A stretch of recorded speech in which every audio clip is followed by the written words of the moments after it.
నమస్తే తెలుగు రాజ్యంకి స్వాగతం. నేను మీ సంధ్య. లవ్ జిహాదీ ఆల్మోస్ట్ ఆల్ ఇది ఎవరికి చెప్పాల్సిన అవసరం లేదేమో. అంటే ముస్లిమ్స్ ఇతర మతస్థులకు సంబంధించిన వాళ్ళను తమ మతంలోకి కన్వర్ట్ చేసుకొని లవ్ జిహాదీ పేరుతో వాళ్ళను వేరే రకంగా వాడుకొని విధ్వంసం సృష్టించేందుకు చాలా రకాల ప్రయత్నాలు జరిగాయని గతంలో స్టోరీస్ రావడం చూసాం. ఈ అంశానికి సంబంధించి ఉత్తరప్రదేశ్ సీఎం యోగి ఆదిత్యనాథ్ గతంలోనే ఒక చట్టాన్ని కూడా తీసుకొచ్చారు. కాకపోతే ఇంకా ఇది ఆగకుండా కంటిన్యూ అవుతూనే ఉన్నాయి.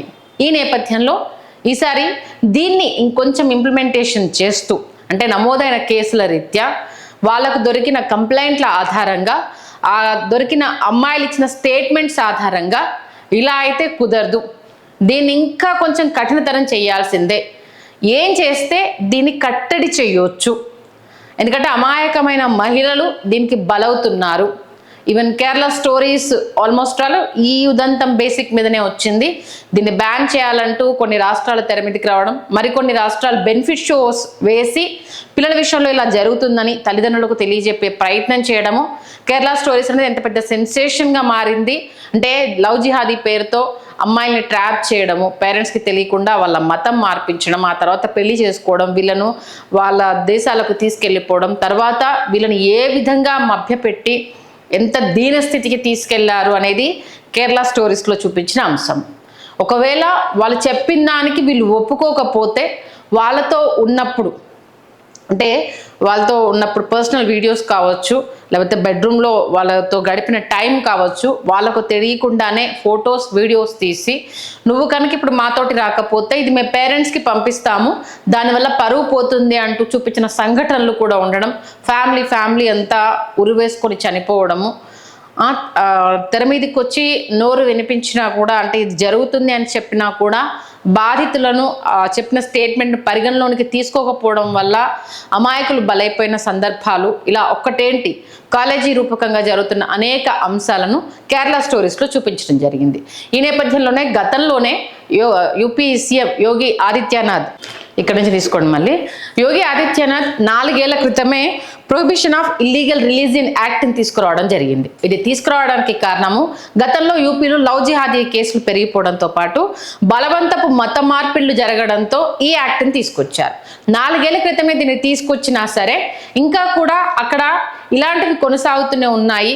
ఇంకా కేసుల సంఖ్య పెరగడంతో దీన్ని ఇంకా తీవ్రతరం చేయాలి అంటూ ఆయన ఒక చట్టంలో మార్పులు చేర్పులు తీసుకొని రావడం జరిగింది.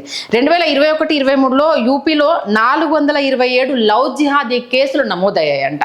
కేవలము 3 సంవత్సరాల లైఫ్ స్పాన్లో 427 లవ్ జిహాదీ కేసులు నమోదయ్యాయంట.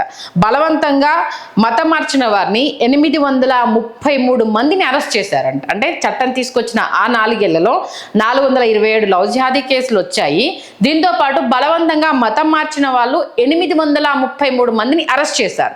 దీంట్లో 185 మందితో బలవంతంగా, అంటే దీంట్లో అంటే ఇప్పటి వరకు మత మార్పిళ్లకు సంబంధించి 185 మందిని అతి క్రూరంగా బెదిరించి, వాళ్ళకు కుటుంబంలో నువ్వు కనుక ఇప్పుడు మతం మార్చుకోకపోతే, అంటే లవ్ జిహాదీకి సంబంధించి నువ్వు కనుక ఇప్పుడు మతం మార్చుకోకపోతే నీ కుటుంబాన్ని మొత్తం ఇచ్చేస్తాము, నువ్వు మా మతం మార్చుకొని మా వాడిని పెళ్లి చేసుకోకపోతే దీనికి సంబంధించి భారీ మూల్యం చెల్లించుకుంటావు అంటే ఇలా బెదిరించిన వాళ్ళు 185 మంది మతం మార్చుకున్నట్టుగా తెలుస్తోంది. ఇక ఈ ఓవరాల్ యూపీలో బరేలీలోనే ఇప్పటివరకు ఎక్కువ కేసులు నమోదైనట్టుగా కూడా యూపీ గవర్నమెంట్ తెలియజేసింది. ఇక పెళ్లి కోసం చట్టవిరుద్ధంగా మత మార్పిళ్లకు పాల్పడిన, అంటే లవ్ జిహాదీకి సంబంధించి 1 నుంచి 5 సంవత్సరాల జైలు శిక్ష, 15,000 జరిమానా అనేది గతంలో ఉండింది. 4 సంవత్సరాల క్రితం తీసుకొచ్చిన దాంట్లో 1 నుంచి 5 సంవత్సరాల జైలు శిక్ష, 15,000 జరిమానా ఉండింది. కాబట్టి చాలా మంది లైట్ తీసుకుంటున్నారు అనేది అర్థమైపోయి దీన్ని చేంజ్ చేయడం జరిగింది. అయితే ఈ చట్టం తీసుకురావడానికి ప్రధాన కారణం ఏంటంటే, ఇప్పుడు గేమింగ్ యాప్లు అనేవి ఎంతగా ఏంటిది పిల్లల్ని అట్రాక్ట్ చేస్తున్నాయో మనం చూస్తున్నాము. దీనికోసం ఆ మత మార్పిళ్ళు చేసే సంస్థ గేమింగ్ యాప్లో, అంటే దాంట్లో టాప్లో ఉన్నవాడు, ఇంకా దీంట్లో తోపు అనుకున్నవాడు, ఇంకా వీడు పిల్లల్ని అట్రాక్ట్ చేయగలుగుతాడు, ఎలాంటి గేమింగ్ యాప్ తయారు చేస్తే పిల్లలు అట్రాక్ట్ అవుతారు, అలాంటి ఒక 5గురిని సెలెక్ట్ చేసుకుందంట. దీంట్లో ఒక టీమ్ లీడర్ని ఉంచారు. వాడి పేరు వచ్చేసి లీలా షాన్ రాజ్. అతని పేరు వచ్చేసి షాన్రాజ్. వీటి టార్గెట్ కేవలం పిల్లలే, దాంట్లో ఆడపిల్లలు మగపిల్లలు ఇద్దరు కూడా. కంప్లీట్ గేమింగ్ యాప్ తోటి వీళ్ళ ఫోన్లోకి టచ్లోకి వెళ్ళడము, ఈ గేమ్ ద్వారా వాళ్ళని అట్రాక్ట్ చేయడము, ఒక ట్రాన్స్లోకి తీసుకెళ్ళడము, ఆ తర్వాత మతం గురించి పిల్లల్ని మభ్యపెట్టేసి వాళ్ళకు మీ మతంలో ఇట్లా ఉంటుంది, మా మతంలో ఇలా ఉండదు, మీరు అంతమంది దేవుళ్ళను కొలవాలి, మా దగ్గర అలా ఉండదు, అల్లా దగ్గరికి వస్తే ఇలా ఉంటుంది అలా ఉంటుంది అనుకుంటూ పిల్లల్ని ఒక ట్రాన్స్లోకి తీసుకెళ్ళేసి వాళ్ళ మాయలో పడేసి వాళ్ళతో పాటు తీసుకెళ్ళేసి ఒక ఉగ్రవాద సంస్థలో జాయిన్ చేయడమా, లేదు వీళ్ళను ట్రాప్ చేసి అమ్మాయిల్ని వాళ్ళ వలలోకి తీసుకోవడమా, ఇలాంటివన్నీ తను చేస్తున్నాడు అనేసి పసిగొట్టింది యూపీ సర్కార్. ఈ నేపథ్యంలో చాలా మంది పిల్లలు ఇతడి ట్రాప్లో ఉన్నారని తెలిసి దీనికి సంబంధించి ఎన్ని రోజులుగా ఈ గేమింగ్ యాప్ నడుస్తోంది, ఎవరెవరిని ట్రాప్ చేశారు, ఏ ఏ వర్గాల్ని బేస్ చేసుకొని ఈ గేమింగ్ యాప్ నడిచింది, ఎంతమంది పిల్లలు వీళ్ళ ఉచ్చులో ఉన్నారు అనేసి వెళ్తే విస్తుపోయే నిజాలు యూపీ గవర్నమెంట్కి తెలిసాయంట. ఎందుకంటే జస్ట్ 10 years నుంచి 15 years మధ్యలో ఉన్న పిల్లలు వీళ్ళ టార్గెట్. అంటే ముందు నుంచి వాళ్ళు ట్రైన్ చేసుకుంటూ వెళ్తే 15 years వచ్చేసరికి వీళ్ళకు లవ్ జిహాదీ ఎలా చేయాలి, మీ చుట్టూ ఉన్న వాళ్లకు మతం గురించి చేంజెస్ ఎలా చెప్పాలి, మీ దాంట్లో ఉన్న రిస్ట్రిక్షన్స్ ఏంటి, మా దాంట్లో లేనిదేంటి, వస్తే ఎలా ఉంటుంది, అటువైపు వెళ్తే మనకు చాలా లాభాలు ఉన్నాయి అంటూ పిల్లల్ని ఎలా మోటివేట్ చేయాలనేది వీళ్ళ ట్రాప్లో పడ్డ పిల్లలకు ఇస్తారు. ఈ నేపథ్యంలో ఈ అంశాలని పసిగట్టిన యూపీ సర్కార్ ఇంకా ఇలా ఉంటే కుదరదు, దీనికోసం ఇంకా కఠిన చట్టాలు తీసుకురావాల్సిందే, మనం దీని విషయానికి సంబంధించి ఎక్కువగా ఇబ్బంది పడుతుంది బాధపడుతుంది మనం కాబట్టి దీనికి సంబంధించి మనం ఏదో ఒక యాక్షన్ తీసుకోవాలి అనేసి మొత్తంగా అంటే 400 మంది పిల్లలంట, ఒకరు కాదు ఇద్దరు కాదు, 400 మంది పిల్లల్ని బలవంతంగా మతం మార్పించేసి వీళ్ళతో పాటు మరికొంతమంది పిల్లల్ని ట్రాప్ చేసే ఆలోచన చేయడంతో ఈ షాన్వాజ్ తెలియజేసిన అనేక విషయాల నేపథ్యంలో విస్తుపోయే వాస్తవాలు బయటికి రావడంతో 400 మంది పిల్లల్లో 200 మంది అమ్మాయిలు ఉన్నారంట. ఇతను ట్రాప్ చేసిన దాంట్లో 400 మంది పిల్లల్లో 200 మంది అమ్మాయిలు ఉంటే ఇంకా వాళ్ళ త్రూ అవుట్ ఇటు అబ్బాయిల త్రూ అవుట్ ఇటు అమ్మాయిల్ని అందరినీ కలిపేసి బలవంతంగా మతాలు మార్పించడం, వాళ్ళ నుంచి లవ్ జిహాదీ అంటూ అట్రాక్ట్ చేయడం, వాళ్ళ ఫ్యామిలీలో చిచ్చు పెట్టడం, ఇది వీళ్ళ టార్గెట్. ఇది యూపీ గవర్నమెంట్ క్రాక్ చేసింది కేసును. ఈ నేపథ్యంలో ఇక మనం గతంలో వేసుకున్న 1 నుంచి 5 సంవత్సరాల జైలు శిక్ష సరిపోదు, 15,000 జరిమానా సరిపోదు, మినిమం మత మార్పిళ్లకు పాల్పడిన లవ్ జిహాదీలో దొరికిన 20 ఏళ్ల జైలు శిక్ష లేకపోతే జీవిత ఖైదు విధించాల్సిందే.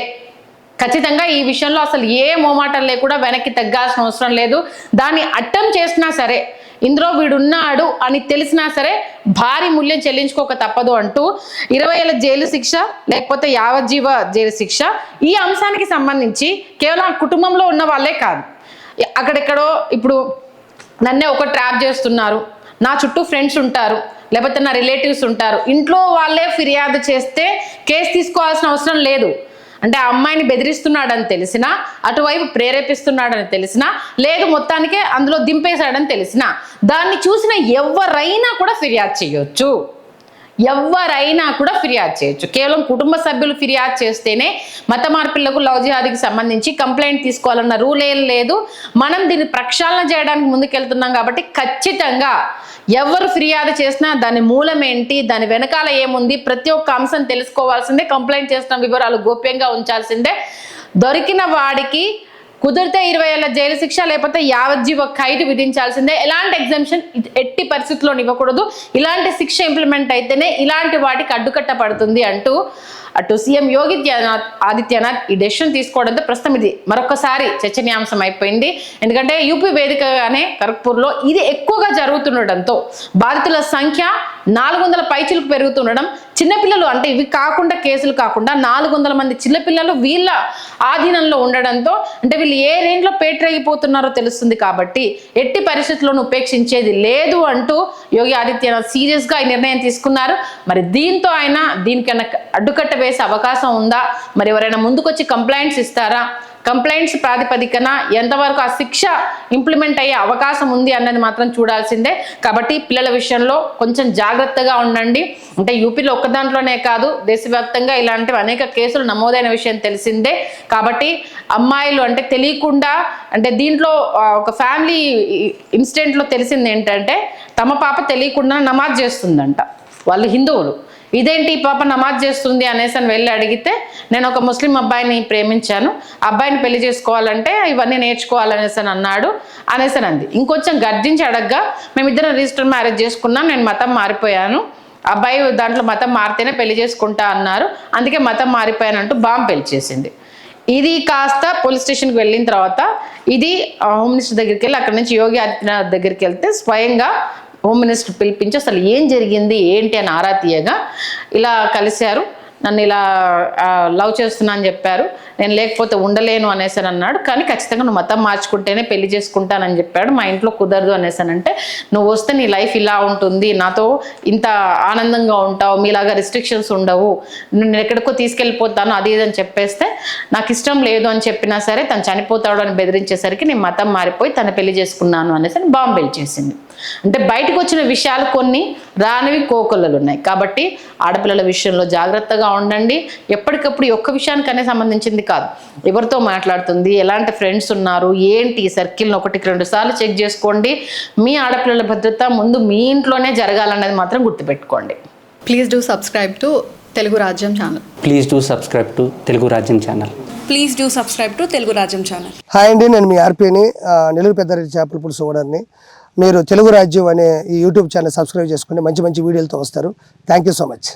Hi people, I'm Sonakshi Verma and you please watch Telugu Rajyam and please subscribe to the channel.